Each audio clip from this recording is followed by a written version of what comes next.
Hi, welcome back to my channel. I dreaded making this video for a few reasons. One, because I know Braxton watches my videos and I hope this doesn't hurt his feelings after watching it. He knows everything about it, so it's not a surprise. I just don't know how he feels to have it brought up. But I personally took a break from making my videos for a good reason. Well, good and bad reason. A few videos back, because I know Braxton's made a few videos, and now he's so desperate to make videos. He loves making videos. But I personally haven't made a video for a while.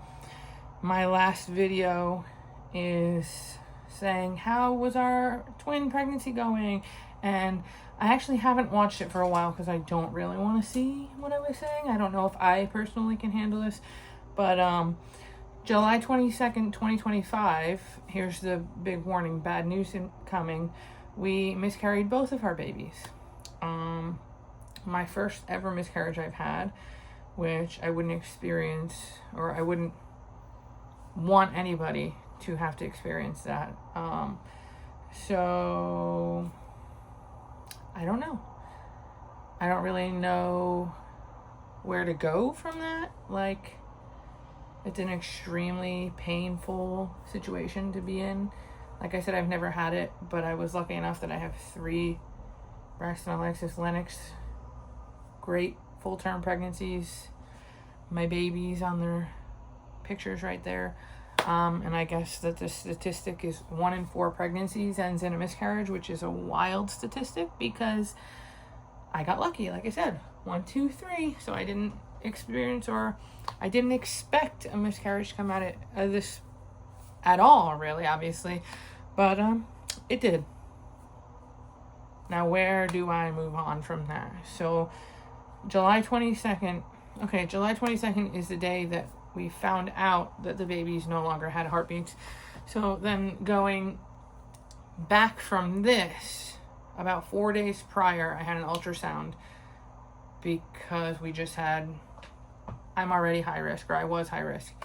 And there was twins that made you extra high risk. So on 4 days prior till we learned that we lost both babies, baby A's heartbeat was dropped to 75 beats per minute, which already red flag right there. Stop what we're doing. What can we do? And then baby B's heartbeat was 145 beats per minute, which that looks good. My OBGYN said I shouldn't probably need another follow-up like directly soon afterwards because she's seen this happen before and she's seen successful ones and will probably be great. But I don't like to see. Clearly there's something wrong with baby A that I don't want to see my child in distress. So there's probably a problem.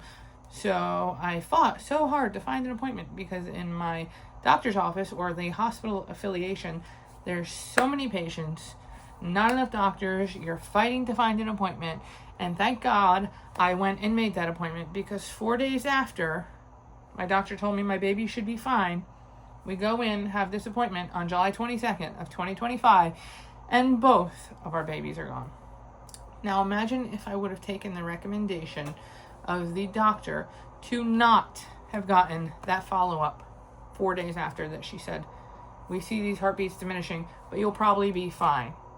I'm so glad I listened to myself because if I didn't, I would have even further, like when we found out later that we lost both of them. What if that was in 2 weeks?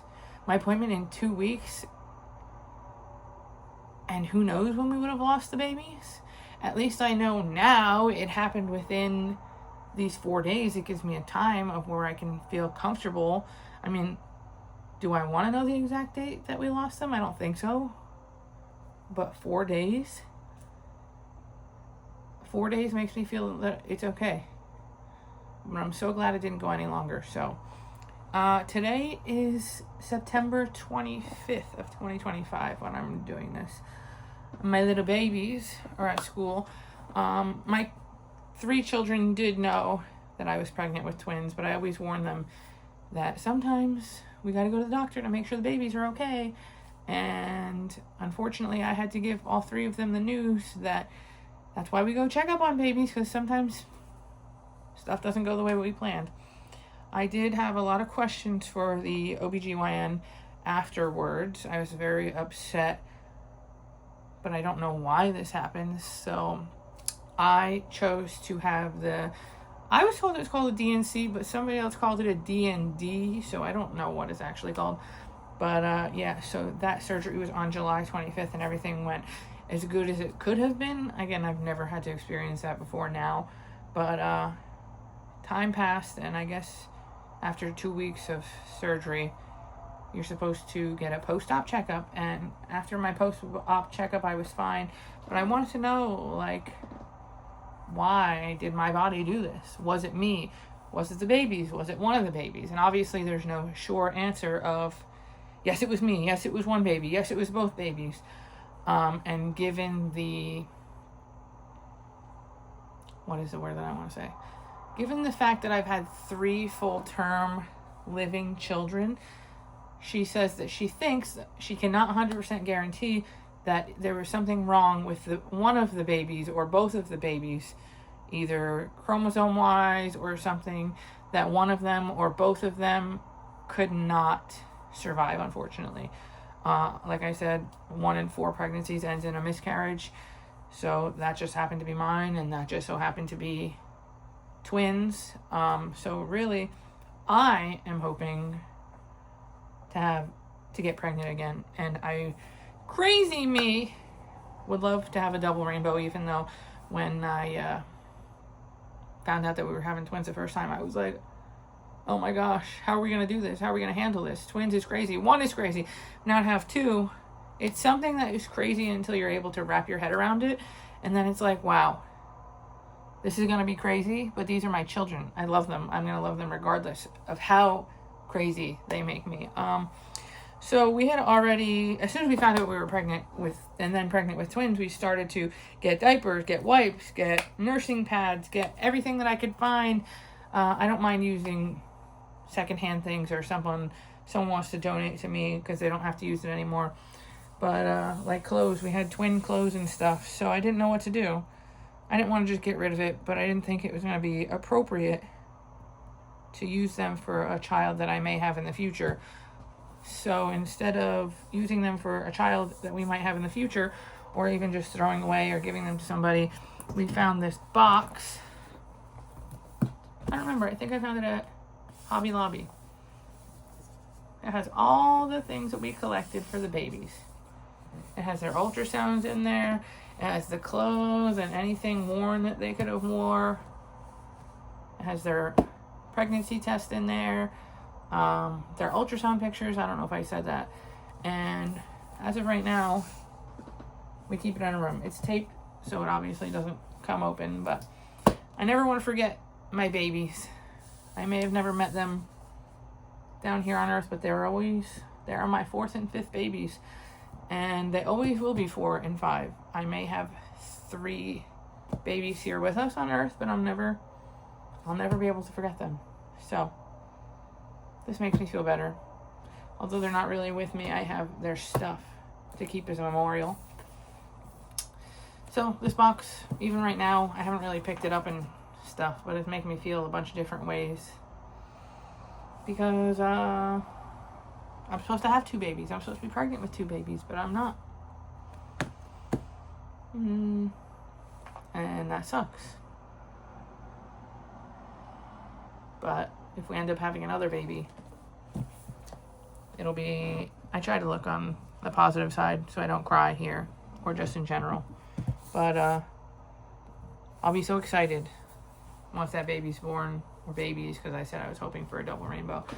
But that baby will have so much more special meaning to us because of everything that they will represent.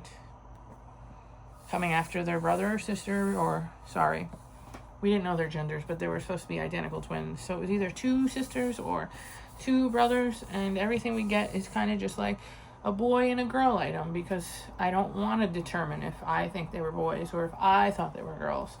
So we just do 1 boy item and 1 girl item, and everything that we get to represent them. We have these. I found these at the Dollar Tree in a little quarter machine. It's axolotl because we were going through names for kids before we even knew that there was 2, and we threw out there the name Axel, and then Alexis, which I don't know if you know is my middle, said axolotl, and then my little axolotls just stuck, and they'll forever be my little axolotls. Again, a boy and a girl, because we didn't know if they were boys or girls. So every time I see an axolotl, it's like, hey there, my babies are with me. Part of me sounds crazy saying that, but I put them right next to a little thing that I have of Braxton, Alexis, and Lennox. Oops. But yeah, something my aunt got us in here, which makes me feel so much better. Something my aunt got us. It says, this is sitting right above the bed, mine and Trevor's bed. It says, there's no footprint so small that it does not leave an imprint on this world.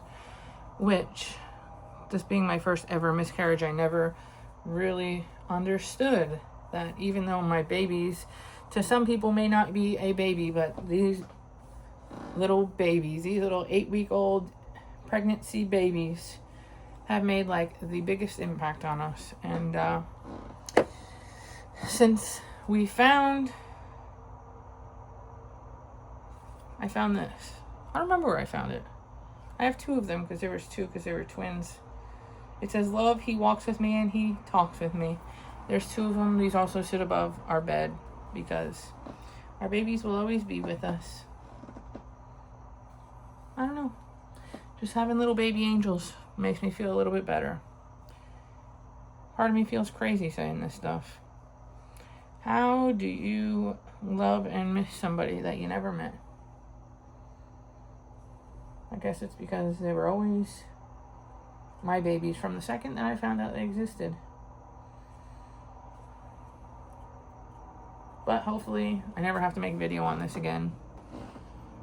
And we can always remember my 2 little twin babies. My baby girls, my baby boys. As of right now, like I said, we go by a boy and a girl, but I'll never know what they were. I don't think I ever want to know what they were. My little babies, my 2 little babies. But for now, so I don't cry on the camera, I guess I will go back to do what I was doing before. But I wanted to make a video that I didn't just disappear. I don't want people to think that, oh, she's the lady supposed to be pregnant now. Why'd she stop making videos? So, there you go. Hopefully I can go back to making normal videos now. Because I wanted to do this, but I didn't want to pretend that it didn't happen. Pretend that it didn't exist and just make new videos. But if you'd like to see how far our journey goes, I guess you can like and subscribe.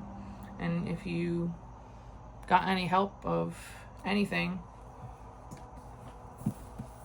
or you're also a mother or father that has experienced miscarriage, I hope you will stay and subscribe and see how our life goes. Thank you. Bye.